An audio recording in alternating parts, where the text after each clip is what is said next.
Hello नमस्कार साथियों।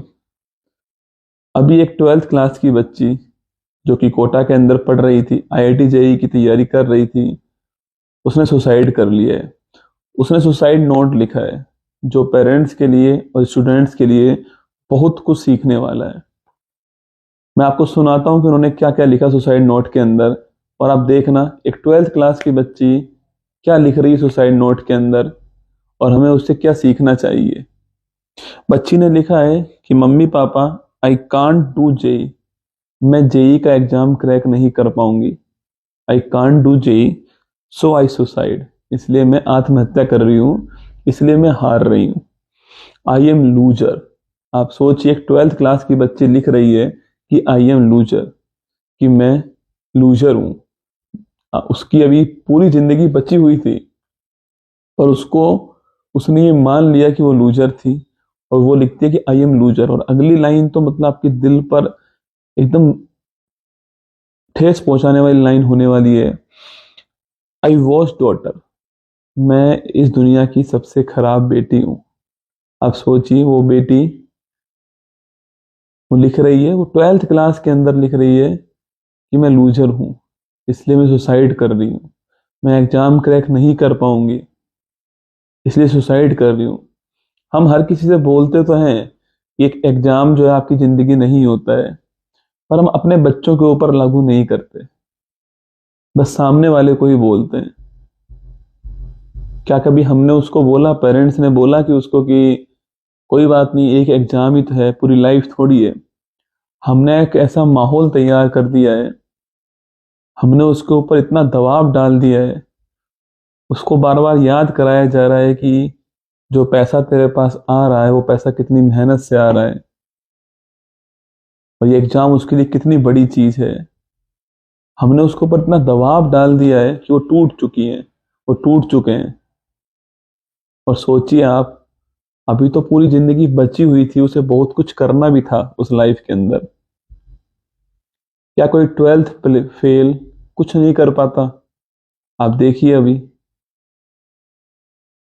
12th fail film आपने देखी होगी, रीस्टार्ट किया ना। कितने सारे ऐसे उदाहरण हैं जिन्होंने बहुत कुछ किया है लाइफ में, पर हमने कभी उनको बताए, ये सारे एग्जाम्पल नहीं बताए। हमने उनको केवल टॉपर्स की फोटो दिखाई है कि ये टॉपर आया है नीट जेई के अंदर, ये टॉपर आया है जेई के अंदर। हमने केवल वही दिखाया उनको, ये टॉपर इस एग्जाम के अंदर आया है, तुझे भी टॉपर ही आना है।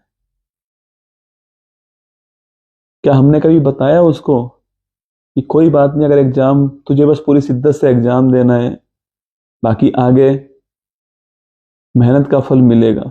सुनना अगली लाइन उसकी, सॉरी मम्मी पापा, यही लास्ट ऑप्शन था। सोचिए, मतलब कि उस बच्ची ने ये लाइन कैसे लिखी होंगी, कितना दबाव उसके ऊपर होगा। इस दबाव को क्रिएट करने में तीन ही लोग जिम्मेदार हैं: पेरेंट्स, समाज और कोचिंग संस्थान, जो टीचर्स हैं। कभी हमने बताया ही नहीं उसको कि एग्जाम सब कुछ नहीं है, बस हमने उसको युद्ध में उतार दिया है, करो या मरो हमने कह दिया है। अब वो ऐसा दबाव लेकर बैठा हुआ है, बस केवल पढ़ाई पढ़ाई पढ़ाई पढ़ाई, दबाव दबाव दबाव दबाव। हमने कभी बोला ही नहीं उससे कि अब्राहम लिंकन एक भी चुनाव नहीं जीता, जब जीता तो वो अमेरिका का राष्ट्रपति बन गया। कभी नहीं बताया हमने उसको। इसलिए आपसे रिक्वेस्ट है, आप जो भी वीडियो देख रहे हैं, अगर आप पेरेंट्स हैं, अपने सपनों को अपने बच्चे के ऊपर मत थोपना। उसको बोलना कि मेहनत करे, वो प्रयास करे, एफर्ट करे, अपना सर्वश्रेष्ठ दे। अगर लाइफ है तो वो निश्चित कुछ ना कुछ कर ही लेगा, कुछ अच्छा ही करेगा। टॉपर्स की कहानी मत सुनाओ उन्हें, टॉपर्स की कहानी मत दिखाओ उन्हें।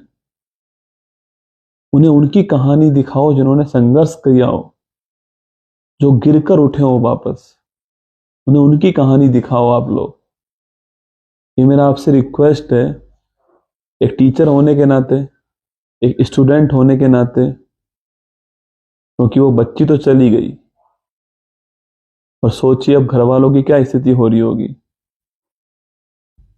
पर होता क्या है कि ये खबर आती है, 2 दिन खबर रहती है, फिर हम भूल जाते हैं, फिर नई खबर आती है, हम इंतजार करते हैं। इसलिए रिक्वेस्ट है आप सभी से कि अपने सपनों को अपने बच्चों के ऊपर मत थोपना आप। मैं जानता हूं कि ये बात आप जानते हैं, फिर भी हम ये बात भूल जाते हैं। हमें इतना दबाव नहीं देना उनके ऊपर कि वो टूट जाएं, वो बिखर जाएं। ये बेरोजगारी, ये दबाव, आपके सपने जवान नस्लों को खा रहे हैं। अगर उनके पास जिंदगी रहेगी तो वो कुछ ना कुछ जरूर करेंगे।